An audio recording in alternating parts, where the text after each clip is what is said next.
सखी सहेली।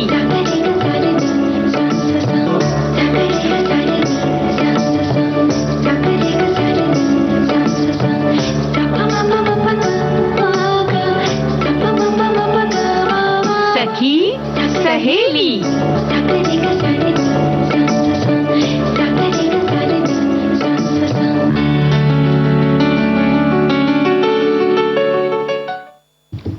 सभी सुनने वाले सखियों और सभी श्रोताओं को संगीता श्रीवास्तव और बुआ का नमस्कार। नमस्कार। हाँ। और भाई देखो, ऐसा है कि आज बड़ा खास दिन है, यानी अन्नकूट है, बलि प्रतिपदा है। तो आज की ढेर सारी शुभकामनाएं हम अपने साथियों को देते हैं, बधाई हो। और बहनें तो जुटी होंगी, सुबह से तरह तरह के व्यंजन बना रही होंगी, क्योंकि भाई अन्नकूट है। आज के दिन को अन्नकूट भी कहते हैं। और कल हमारे बहुत सारे साथियों ने इसके बारे में जानकारी भी दी थी कि कितने कितने व्यंजन बनते हैं, 56 भोग लगता है ना। हाँ, भगवान को जी कितना क्या बना सकते हैं अपनी सामर्थ्य। तो उस हिसाब से बड़ी सुंदर सजी हुई थाली पेश की जाती है जी। और विश्व मधुमेह दिवस है बुआ जी आज।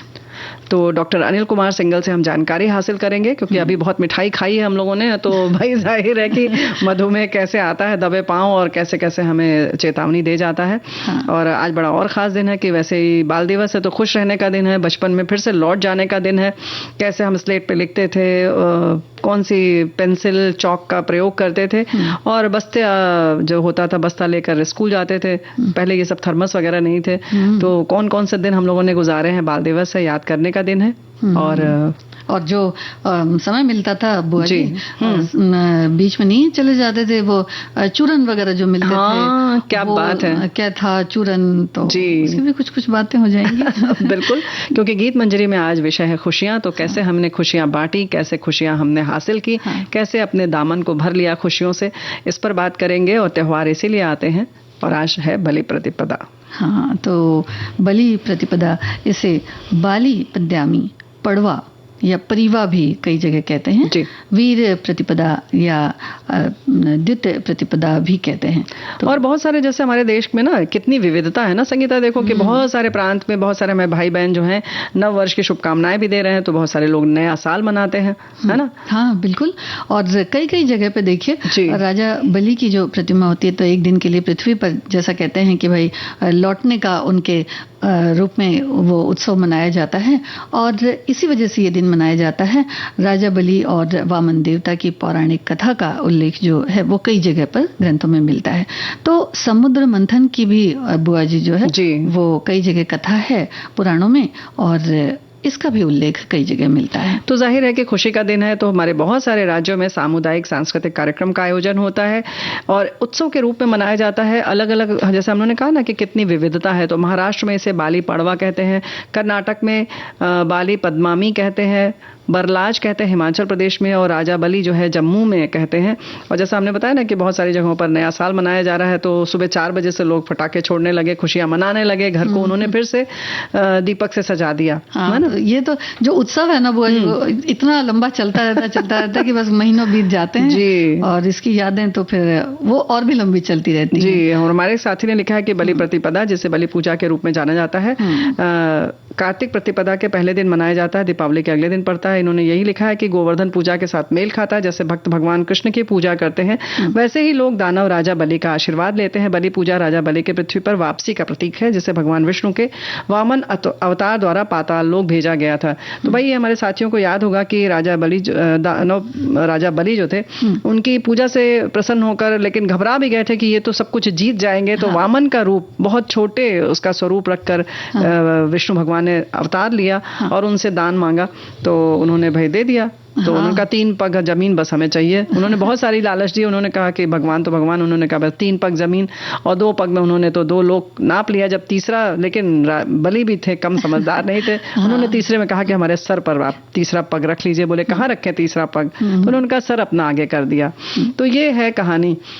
और बलिप्रदा जो है एक मिश्रित शब्द है ना, जिसमें हाँ, और जो कहते हैं ना कि बलि प्रतिपदा शामिल है इसमें, और कई जगह कई तरह से अलग अलग तरह से बुआ जी मनाया जाता है। पौराणिक दैत्य राजा और जो ये कहानी है वो कथा भी है। दीप जलाना, कहीं गायों और बैलों की पूजा भी होती है, और कौमुदी महोत्सव भी इसे कहते हैं कई जगह, क्योंकि सामुदायिक खेल वगैरह, जो खेल वगैरह का आयोजन होता है वो भी होता है, रस्साकशी वगैरह भी होती है। हाँ, और जाहिर है कि घर की बात जब आती है, खुशी की बात आती है, तो घर सजाया जाता है। नूतन वस्त्र हम खुद धारण करते हैं, घर को लीपते हैं, रंगोली बनाना, दीप मालाएं सजाना, परिवार मित्रों के संग त्यौहार मनाना, तरह तरह के पकवान, प्रसाद, पूजा अर्चन पारंपरिक तौर पर करते हैं। कहीं कहीं मिट्टी और गाय के गोबर से बलि का प्रतीक बनाते हैं।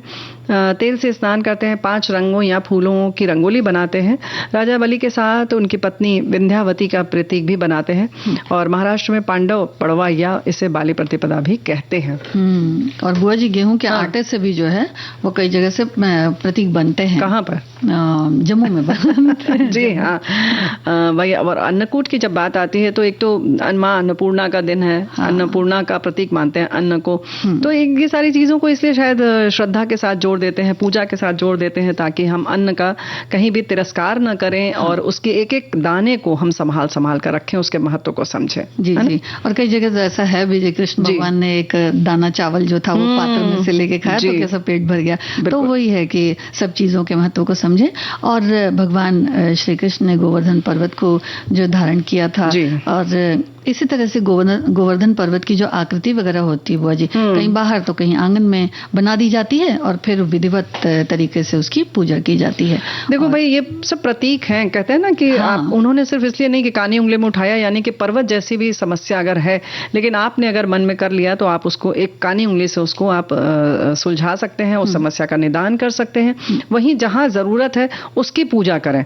इंद्र की पूजा लोग करते थे, पूरे ब्रज के लोग, तो उन्होंने कहा नहीं, हम क्यों उनको इतना चढ़ावा चढ़ाएं, हमारी रक्षा तो ये पर्वत करता है। तो देखो, ये पर्वत, नदी, जितने भी हैं, नदी हैं, पर्वत है, वृक्ष है, इन सब की पूजा का विधान इसीलिए है कि हम इनकी रक्षा करें और ये जो हमें दे रहे हैं उसके महत्व को समझें। जी जी जी।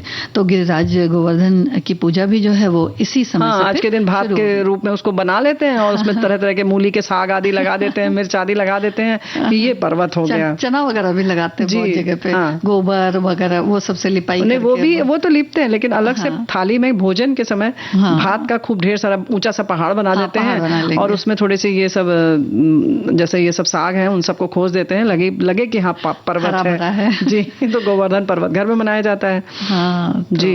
अब एक गीत सुन लें बुआ जी? हाँ बिल्कुल।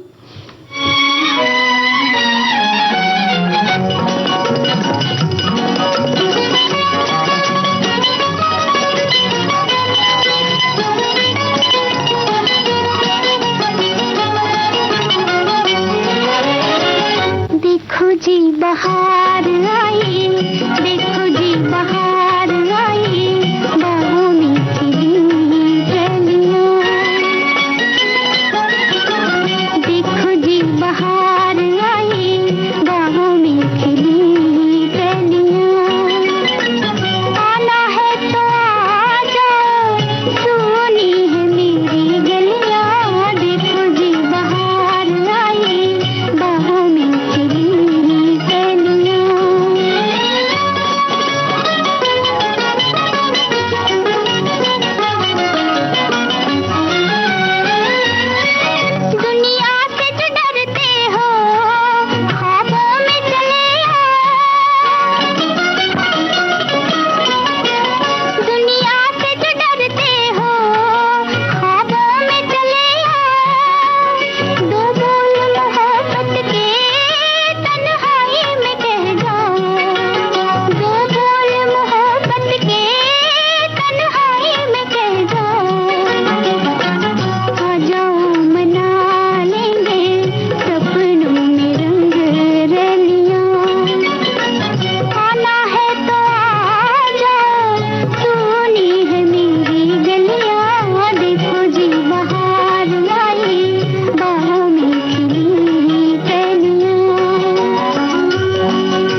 तो बड़े खास दिन जब एक साथ पड़ जाते हैं तो दिक्कत भी होती है, मजा भी आता है। हाँ, सजावट हो रही है तो बाहरों से कलियां भी चुनी जा रही हैं बुआ जी।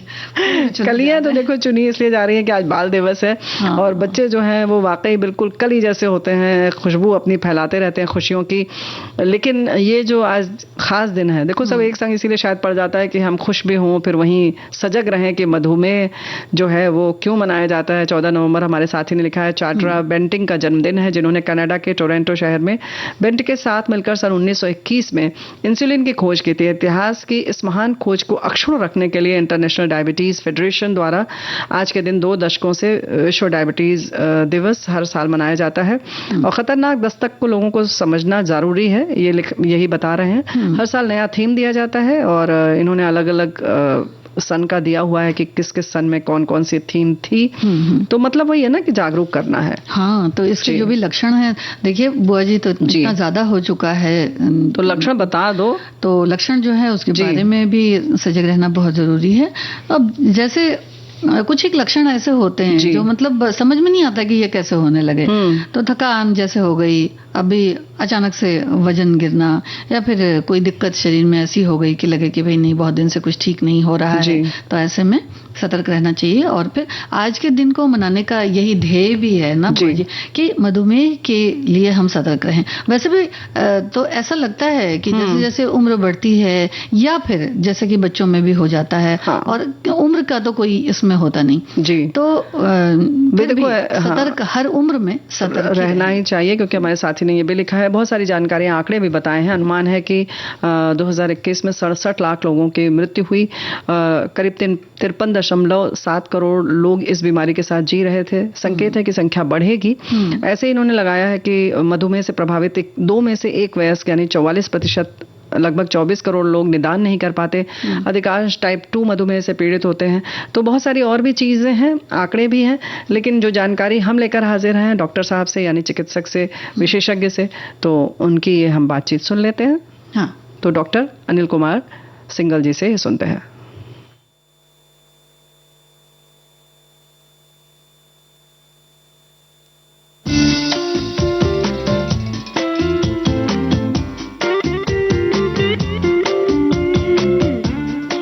नमस्कार।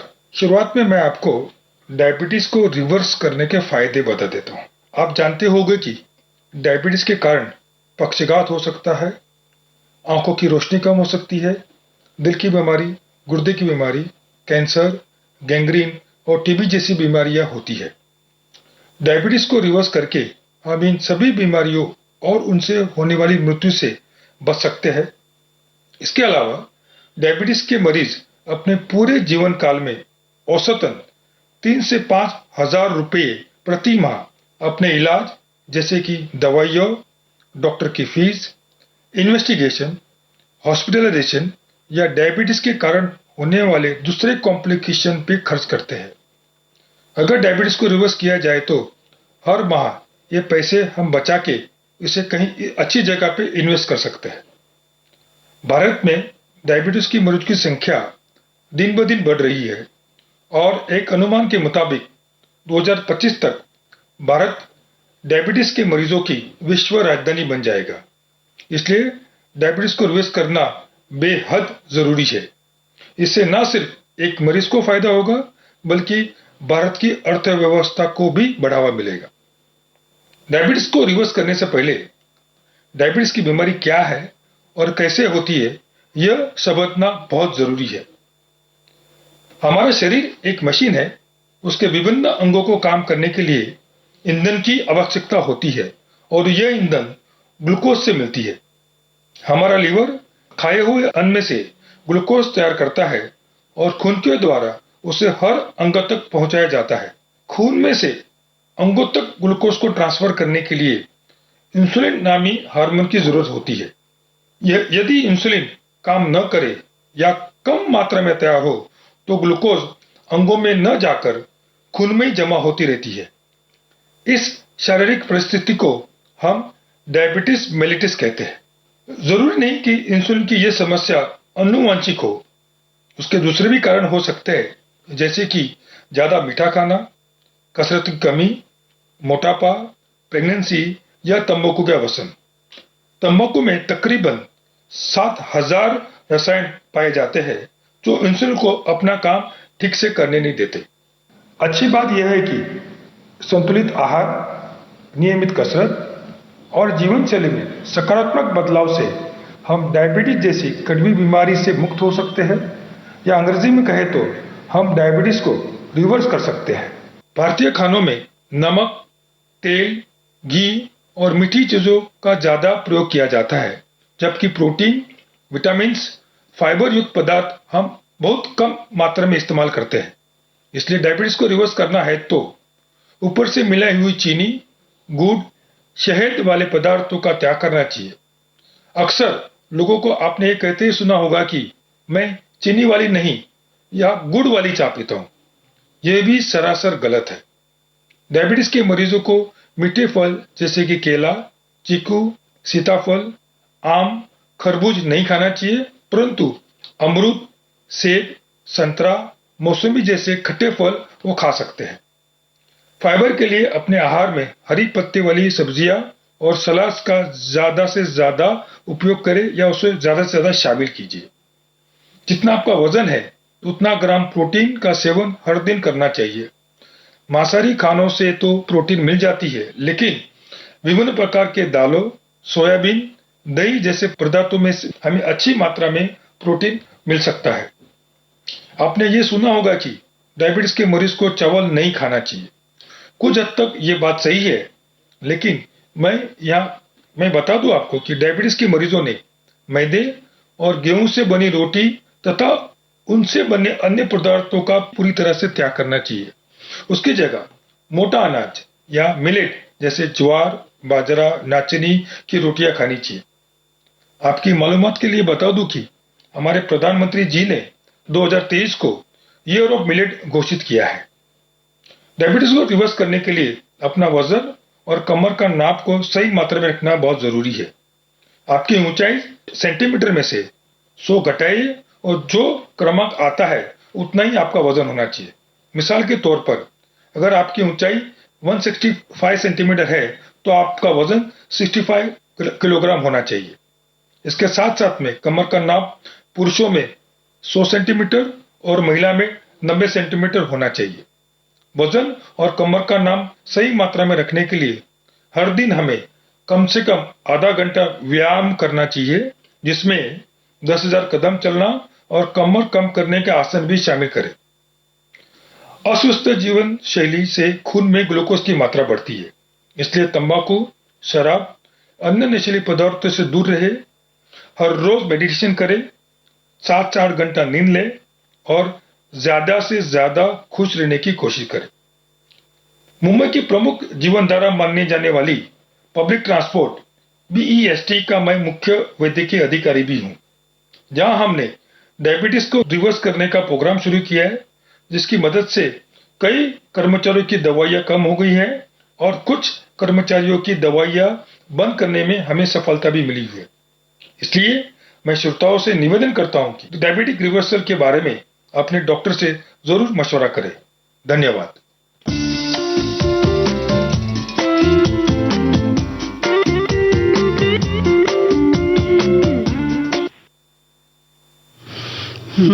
तो भाई ऐसा है कि स्वस्थ रहें, प्रसन्न रहें, खुश रहें, हमारी तो कोशिश ही रहती है कि नहीं है? हाँ बुआ जी, और थोड़ी सी सावधानी से अगर हम बच सकते हैं तो क्या गलत है। और थोड़ा व्यायाम भी करें, हाँ। जैसा कि डॉक्टर साहब ने बताया, तो हमें उन सब चीज़ों पर ध्यान रखना चाहिए, क्योंकि इसके जो उन्होंने बताया ना रिवर्स वाली जो बात है, हाँ। वो वाकई बहुत महत्वपूर्ण है, क्योंकि अगर नहीं करेंगे रिवर्स तो कितनी दिक्कत हो जाएगी। और ये बीमारी ऐसी है कि बस आपकी इच्छा शक्ति की ज़रूरत है। आप देखिए, सोच लीजिए कि ये करना है तो बस हो जाएगा। यानी कि व्यायाम है, टहलना है और हर तरीके से यानी कि अपनी कैलोरी को किसी तरह से नष्ट करना है। और जो जब ठानने की बात आती है ना, तो बच्चों से हम सीख सकते हैं कि भाई बच्चे जो ठान लेते हैं वो कर लेते हैं। हाँ, कभी कभी वो जिद भी करते हैं, हाँ। है कि नहीं? हाँ, कि तो, ये चाहिए, हाँ, तो चाहिए। हाँ हाँ, बिल्कुल बिल्कुल। और बाल दिवस तो आज के दिन मनाया जा रहा है। तो क्या खास होता है बुआ जी? अरे देखिए, खास लोग स्कूल में तो बहुत सारी जो चीजें होती थी ना, हाँ, अलग अलग से, जैसे अब देखिए जो चीजें हम लोग बना सकते हैं वो तो हम बहुत अच्छी तरह से बना ही सकते हैं, लेकिन जब छोटे होते हैं, अब कुछ भी उकेरा जा रहा है उसमें तो वो बन के कुछ और ही हो जाता था। तो अब जो बड़े हो गए तो एक बार हंसी तो आती है कि भाई ये किस तरह से हो जाता है कि बनाते कुछ और थे और बन जाता कुछ और था, जबकि अब बनाया जाए तो अब जो है शायद इतना ना बिगड़े, लेकिन वो जो बिगड़ा हुआ स्वरूप होता है जिसको हम कभी कभी कहते हैं अनगढ़ जो होता है, अनगढ़ जो होता है उसका अपना मजा होता है, वो उसमें भोलापन बचपना दिखता है। जब बच्चे कुछ लिखते हैं वैसे या जो भी चीजें करते हैं वो वाकई बहुत अच्छा लगता है। और बच्चों से जो सीखने की बात हम कर रहे थे कि जिद की बात हो या जो करना है वो ठान लेते हैं तो वो कर लेते हैं। तो वही हमारे साथी भी जैसे लिख रहे हैं कि बाल दिवस का आगमन हर साल हम बचपन की मिठास और परिस्थितियों के साथ नए उत्साह के साथ स्वीकार करने का मौका करता है। ये एक ऐसा दिन है जब हम सभी कलाकारों, नेताओं, वैज्ञानिकों के रूप में बच्चों की सार्थकता, प्रतिबद्धता को महसूस करते हैं। और इन्होंने लिखा है कि हाँ, जवाहरलाल नेहरू जी के जन्मदिन के रूप में मनाया जाने वाला ये दिन बच्चों को उनके अधिकारों, स्वतंत्रता के महत्वपूर्णता और समर्पण के महत्वपूर्णीयता को समझाता है। इस दिन हमें ये स्मरण करना चाहिए कि हमारा भविष्य हमारे बच्चों के हाथ में है और उन्हें सार्थक और सुरक्षित बनाए रखने में के लिए हमें समर्थन करना चाहिए। तो भाई ये तो है, लेकिन हाँ ये बात जरूरी है कि बच्चों को शिक्षा का जो अधिकार मिला हुआ है वो हम दें। उसके संग संग शिक्षा के संग संग हम ये भूल जाते हैं कि उनके कुछ सपने हैं, वो भी पूरा करना हमारा ही दायित्व है। और हम अपने सपने उनके ऊपर थोपने लगते हैं, तो भाई ऐसा ना करें। उनको उछलने दें, कूदने दें, झूला झूलने दें, पेंग बढ़ाने दें और उनकी जो भी आसमान वो छूना चाहते हैं वो उन्हें छूने दें। हाँ, अच्छा बुआ जी, एक चीज और होती है कि जैसे कुछ जगहों पे ऐसा देखा जाता है, कुछ बच्चे ऐसे होते हैं कि मतलब बहुत कुछ करना चाहते हैं लेकिन शायद उतने सारे साधन नहीं होते हैं, तो उन तक भी पहुंचने की कोशिश करनी चाहिए कि जैसे कुछ चीजें जो है हम उन्हें दे पाएं। जैसे कहीं अगर हो सके तो, अब क्योंकि शिक्षा का तो मोल नहीं है, कहीं कुछ एडमिशन करा पाएं, थोड़ी बहुत फीस उनकी दे पाएं, किताबें कुछ दे पाएं, कुछ पेंसिल है, पेन है, कुछ उनको चाहिए। देखो ये तो हो गई, तुमने बिल्कुल बहुत अच्छी बात कहा कि यानी कि हम उन्हें पैसे दें, लेकिन कहीं ना कहीं हम संसाधन भी दे सकते हैं, कुछ खरीद कर भी दे सकते हैं। और इसके संग संग सिर्फ अपना जो बहुमूल्य समय है वो भी देकर हम उनका जो है ना उनको मदद कर सकते हैं, उनकी मदद कर सकते हैं। जैसे कि आप उन्हें शिक्षित कर सकते हैं, या बच्चे कुछ पढ़ रहे हैं तो उनको जैसे आप अपने एडमिशन तो करवा दिया लेकिन अब अलग से पढ़ाई का क्या, तो आप उनको समय दीजिए, उनका कुछ होमवर्क करवा दीजिए। उनको अगर जो चीज़ उनकी कक्षा में उन्हें समझ में नहीं आ रही, जो हम प्राइवेट ट्यूशन्स अपने बच्चों को दिलाते हैं, उस तरीके से आप मुफ्त में जो ऐसे अभावग्रस्त बच्चे हैं उन्हें आप शिक्षा दे सकते हैं, उनकी मदद कर सकते हैं पढ़ाई में। तो कुछ इस तरीके का जो है ना, से तुमने कहा कि भाई पैसे से तो हम कर सकते हैं, लेकिन संग संग में हम समय अगर देंगे, कुछ वो रचनात्मकता में करना चाह रहे हैं तो वो हम करवा दें, क्राफ्ट का काम करवा दें, वो क्लास हम ले सकते हैं निःशुल्क, है ना, बिना पैसे के। तो इस तरीके से पढ़ाना भी है तो वही तो कह रहे हैं, बैठा कर बिल्कुल पढ़ा भी सकते हैं जी। अच्छा, कभी कभी ऐसा होता है बुआ जी कि बच्चे जैसे पढ़ाई है तो पढ़ाई से अगर अलग हटकर थोड़ा देखा जाए तो उनकी अन्य प्रतिभाएं भी बहुत अच्छी होती हैं, तो उन्हें भी थोड़ा आगे निखार सकते हैं, यही निखार सकते हैं जी। तो ये सारी चीजें करके एक खुशी जो है वो आप फिर से अपने आसपास बिखेर सकते हैं और उन बच्चों के चेहरे पर मुस्कान ला सकते हैं जो कहीं हसरत से हमारी तरफ देख रहे हैं।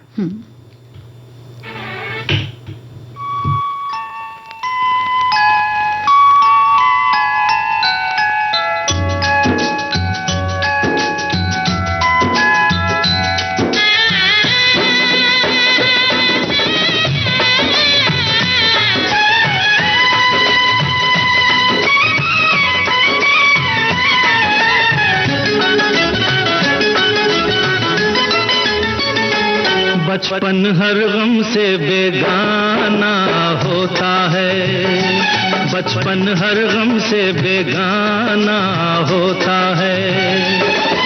जन्म का शुभ दिन हर दिन से सुहाना होता है कि बचपन हर गम से बेगाना होता है।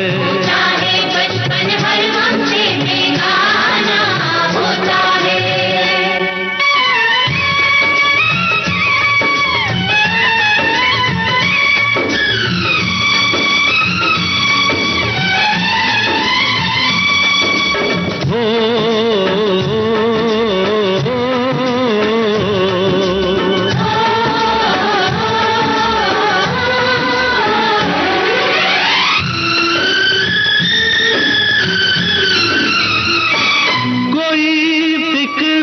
चिंता मस्ती का आलम, जीवन खेल सा लगता है। सुख मिलते हैं सारे राहों में फिर के, घर तो जेल सा लगता है। हो इसी उम्र में खुशियों का खजाना होता है कि बचपन हर गम से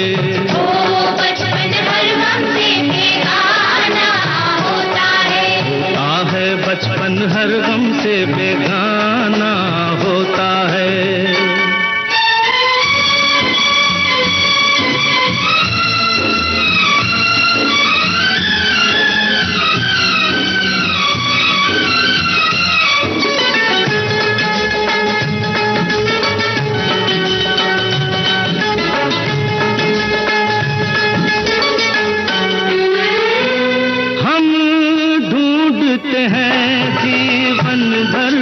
खुशियाँ बचपन में जो पाते हैं, वो हंसते हुए दिन गाती वो रातें लौट के फिर नहीं आते हैं। वो यादों के साए में वक्त बिताना होता है कि बचपन हर गम से बचपन हर गम से बेगाना होता है। बचपन हर गम से बेगाना होता है।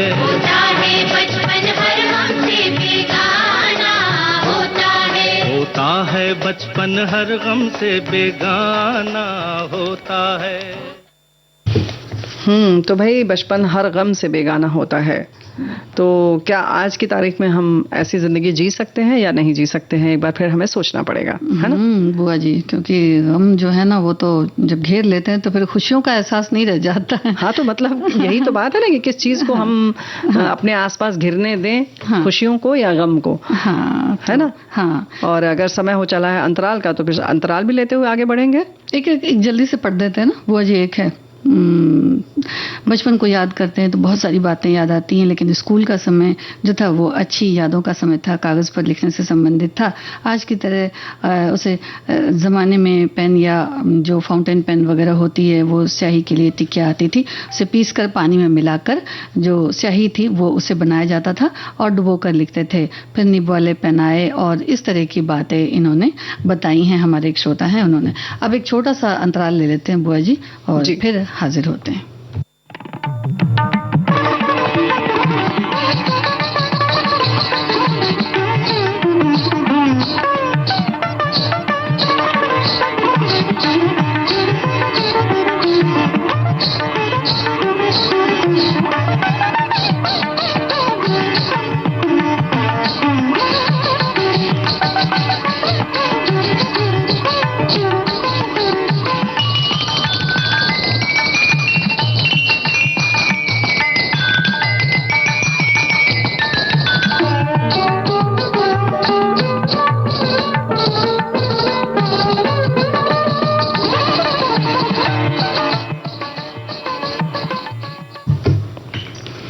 बुआ जी, हाँ, ये देखिए, ये जो हमारे एक श्रोता ने लिखा है वो हम पढ़ रहे थे कि बॉल पेन और फाउंटेन पेन की इन्होंने याद दिलाई है जी। नहीं भाई, पूरा संदेश पढ़ दो, है ना। हाँ जी जी। तो बचपन को याद करते हैं, बहुत सारी बातें याद आती हैं। स्कूल का समय है, कागज पर लिखने से संबंधित बातें थी और आज की तरह उस जमाने में बॉल पेन या फाउंटेन पेन नहीं होते थे, तो स्याही बनाने के लिए ये याद दिला रहे थे कि जैसे टिकिया होती है तो वो टिकिया पानी में मिलाकर बनाई जाती थी और होल्डर आता था, जिसे उसको मतलब स्याही में डुबोकर लिखते थे और फिर बाद में निब वाले पेन आए तो उन पेन के अंदर स्याही भरी जाती थी और लिखा जाता था। लेकिन वो काम भी इतना सरल नहीं था। उन पेनों में से स्याही रिसना सामान्य बात थी और हाथों की जो उंगलियां हैं वो स्याही से रंगी रहती थी। कई बार उसे रिसती हुई स्याही को सिर में बालों से पोंछने से और फिर जब जो रविवार को माँ बालों में साबुन लगाकर नहलाती थी तब वो स्याही भी सिर से निकलती थी और बहुत डांट पड़ती थी। तो आज जब मोबाइल या कंप्यूटर पर टाइप करके लिखते हैं तब उन पुरानी बातों को याद करते हैं तो मुस्कुराहट आ जाती है। बात बिल्कुल सही है। और ये जो चीजें होती हैं वो बराबर याद आती हैं। किस तरह से हमारी उंगली रंगी होती थी हमेशा। कुछ लोग तो साफ करते थे, कुछ लोग बकायदा जो दोनों उंगलियों पर निशान रहते थे ना, अंगूठे पे भी लग जाती थी स्याही, तो उसको और दिखाते थे, चमकाते थे कि हमने देखो कितनी पढ़ाई की है आज। तो कभी कभी ये सब निशानियां होती थी कि हाँ हम बहुत पढ़ाकू हैं, तो उसको बकायदा बनाए रखते थे। तो ये सारी चीजें हैं। और कुछ लोग तो जो बहुत लिखते पढ़ते थे उनकी उंगलियों में गड्ढे हो जाते थे उन सब जगहों पे ना, उंगली के पोर पर, किनारे पे किनार, बिल्कुल। तो बिल्कुल बड़ा मतलब समझ में नहीं आता था कि फिर इसका क्या किया जाए, कैसे धुला जाए। कभी तो लग जाता था, कभी जानबूझकर दूसरे के ऊपर लगाया जाता था। तो कुछ इस तरीके की शैतानियां भी होती थी। कुल मिलाकर मुद्दा यही होता था कि हम खुश हों या कभी दूसरे को खुशी दे दे, है कि नहीं? बिल्कुल।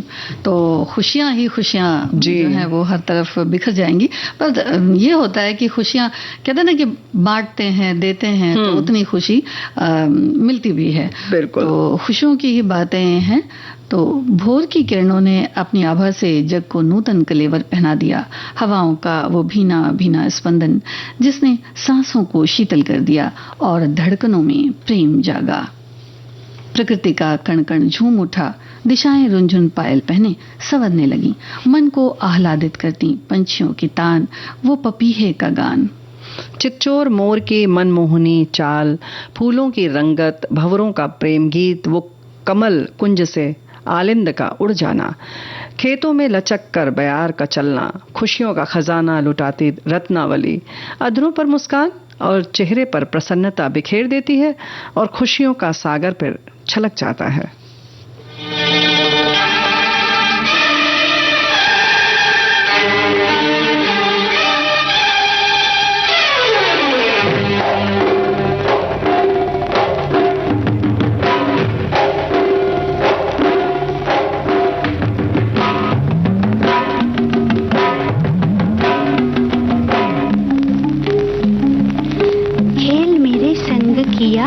तूने बड़ा तंग किया, डोरी मेरे पास हो तो सैया तोहे खींच लूं, जाने ना दूं आंखों में बसा के आंखें मीट लूं।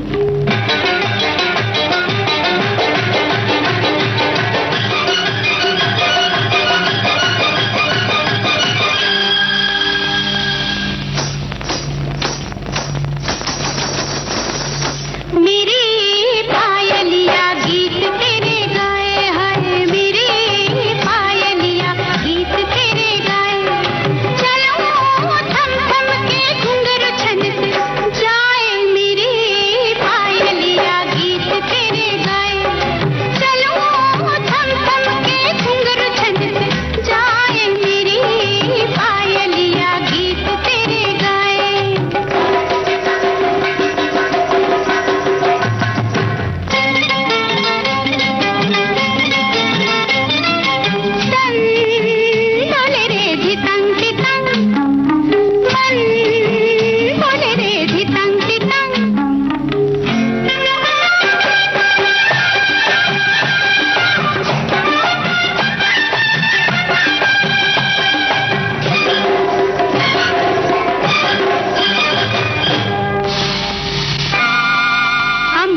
मन के अथाह सागर में खुशियों के मोती चमकते हैं, जो कभी अधरों पे मुस्काते हैं, कभी मुरली की तान बिखेरते हैं, आंखों में ख्वाब की तरह बसते हैं, तो कहीं गीतों में मचल जाते हैं।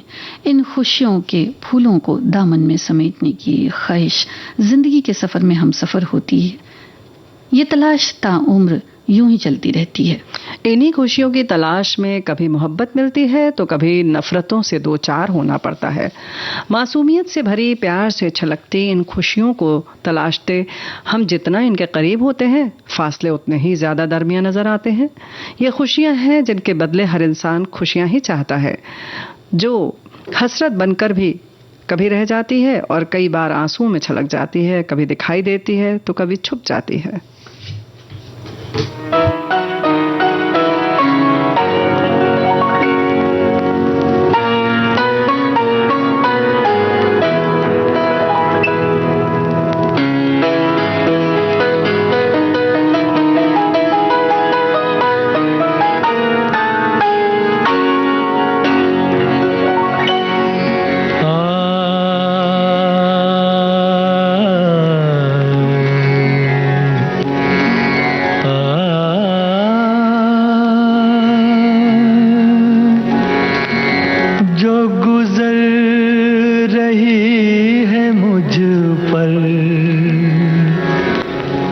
उसे कैसे मैं बताऊं, जो गुजर रही है मुझ पर, उसे कैसे मैं बताऊं। वो खुशी मिली है मुझको, मैं खुशी से मर ना जाऊं। वो खुशी मिली है मुझको, मैं खुशी से मर ना जाऊं।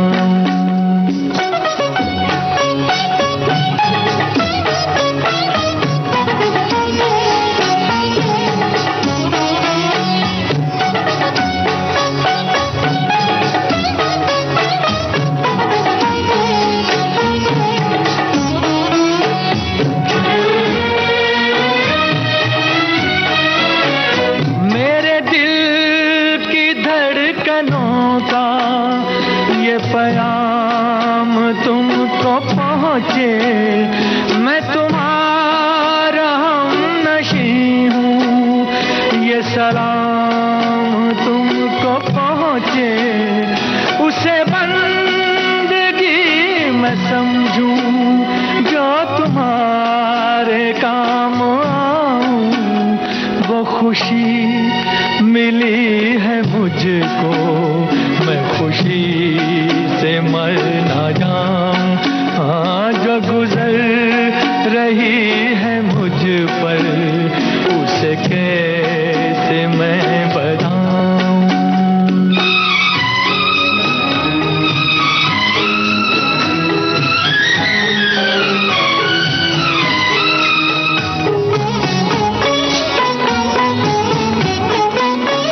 मेरी जिंदगी में हमदम, कभी गम न तुम उठाना, कभी आए जो अंधेरे, मुझे प्यार से बुलाना। मैं चिराग हूँ वफा का, मैं अंधेरे जगमगाऊं। वो खुशी मिली है मुझको, मैं खुशी से मर ना जाऊं। जो गुजर रही है मुझ पर, उसे कैसे मैं बताऊं।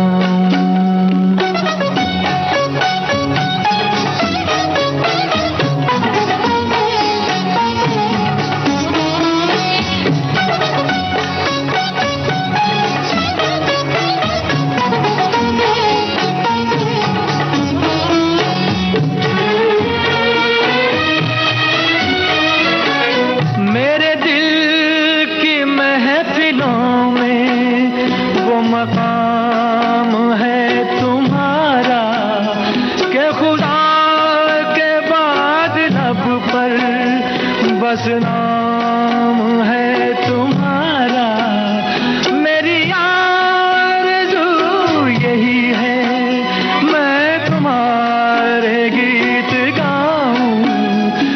खुशी मिली है मुझको, मैं खुशी से मर ना जाऊं। हाँ, जो गुजर रही है मुझ पर, उसे कैसे मैं बताऊं। वो खुशी मिली है मुझको, मैं खुशी से मर ना जाऊं। तमाम हसरतें, वो तमाम चाहतें जो कभी खत्म होने का नाम नहीं लेती, कभी कारण कभी बिना कारण जहन में 100 सवाल उठाती हैं। कभी मुस्कुराहट तो कभी गम दे जाती हैं। वो पंछियों की मीठी तान जो बिना कारण बिना चाहत के वादियों में राग छेड़ती है। कलियां झूमती हैं, रात सितारों से बातें करती है, भंवरे प्रेम का राग सुनाते हैं। चांदनी रात संवर संवर जाती है, चांदनी रात संवर संवर जाती है, इन नज़ारों से गुपचुप बातें करते, इन्हें निहारते मन खुशियों से भर जाता है। कारण कोई भी हो, दर्द कोई भी हो, इन नज़ारों को देख खुशियों में बदल जाता है। कहने सुनने की ज़रूरत भी नहीं, बस इन नज़ारों से बातें करते रात पलकों में कट जाती है। न शिकवा न शिकायत, बस सितारों भरी रात और उस अलबेली खुशी का एहसास। रात का समा झूमे चंद्रमा, तन मोरा नाचे रे जैसे बिजुरिया। रात का समा, रात का समा झूमे चंद्रमा, तन मोरा नाचे रे जैसे बिजुरिया। रात का समा।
खुशियों का मोल चुकाया तो कभी इन्हें अनमोल पाया, कभी अपनों में बांटा, कभी औरों से पाया, कभी फूलों में ढूंढा, कभी कलियों से पूछा, आंखों में तलाशा तो कभी मुस्कुराहटों में ढूंढा, फिर गौर किया तो पाया इन अनमोल खुशियों का बसेरा तो अपने ही दिल की गहराई में है, जो औरों के गम दूर कर खुशी के एहसास से भर जाता है।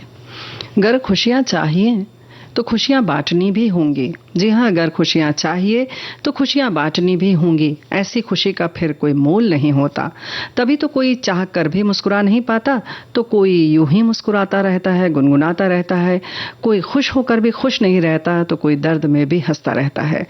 इस असीम खुशी का एहसास नन्ही किलकारियों में किसी को मिलता है, तो किसी को आफताब की तपिश में मिलता है, तो कोई किसी को आसमान की चमकती चांदनी में, तो कोई चांद में ही अपनी खुशी तलाश लेता है।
कर बादल सबको शीतल कर देते हैं, फूल खुशबू से सबको सराबोर कर देते हैं, तो क्यों ना कुछ ऐसा करें कि किसी रोते हुए को हंसाएं, किसी के आंसुओं को पोंछें, दो निवाला जरूरतमंद को भी दें, किसी के अकेलेपन में साथी बने, कोई फूल खिलाएं, कोई गुलशन महकाएं, ठीक वैसे ही जैसे गगन अपने दिए पानी का हिसाब नहीं मांगता। पवन सांसों की कीमत का सौदा नहीं करते, पवन सांसों की कीमत का सौदा नहीं करते, फूल खुशियों का मोल नहीं मांगते, नदी जल का बंटवारा नहीं करते, धरती धन धान्य लुटाती है और हिसाब भी नहीं लगाती। दुनिया में लेने से ज्यादा देने की चाहत सच्ची और निश्चल खुशी का एहसास कराती है। ख्वाहिशों के बाजार में खुशियों को जब भी तलाशो तो एक नज़र उन फूलों को भी देख ले जो छोटी सी जिंदगानी में भी रंग, खुशबू और खुशियों की सौगात दूसरों को देकर खुद में सिमट जाते हैं।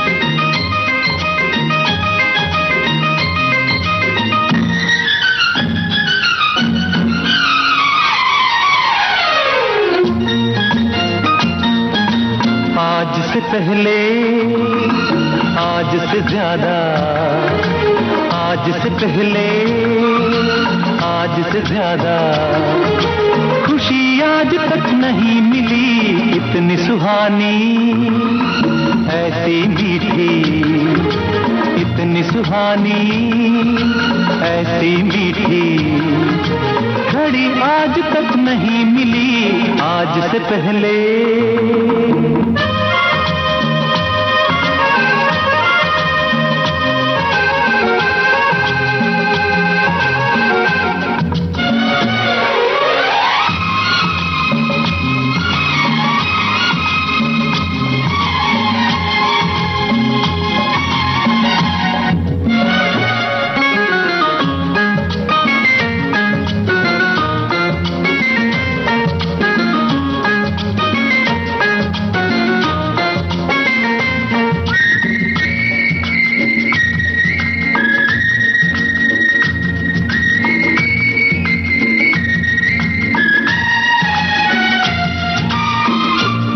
संजोग कहे या किस्मत का लेखा, हम जो अचानक मिले हैं,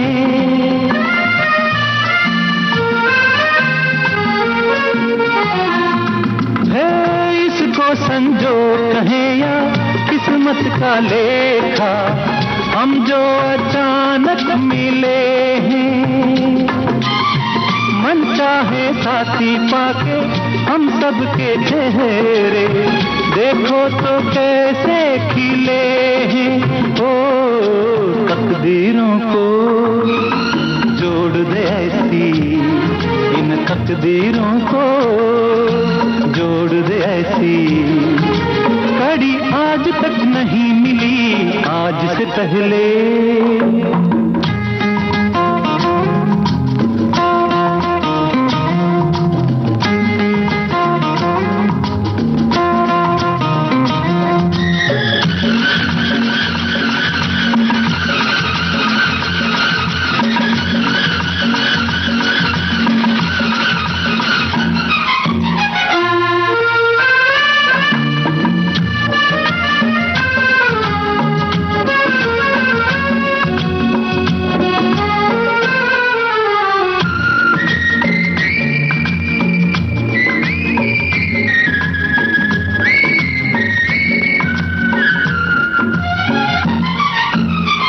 सपना हो जाए वो पूरा जो हमने देखा, ये मेरे दिल की दुआ है,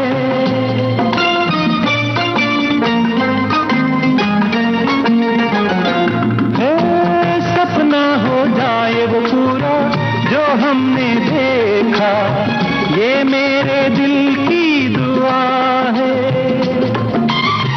ये पल जो बीत रहे हैं इनके नशे में दिल मेरा गाने लगा है, ओ इसी खुशी को ढूंढ रहे थे हम, इसी खुशी को ढूंढ रहे थे, यही आज तक नहीं मिली आज से पहले, आज से ज्यादा खुशी आज तक नहीं।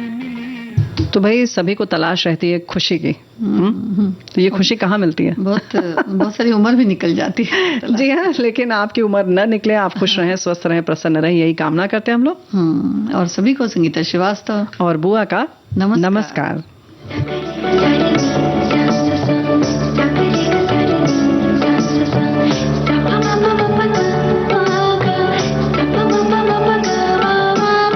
सखी सहेली।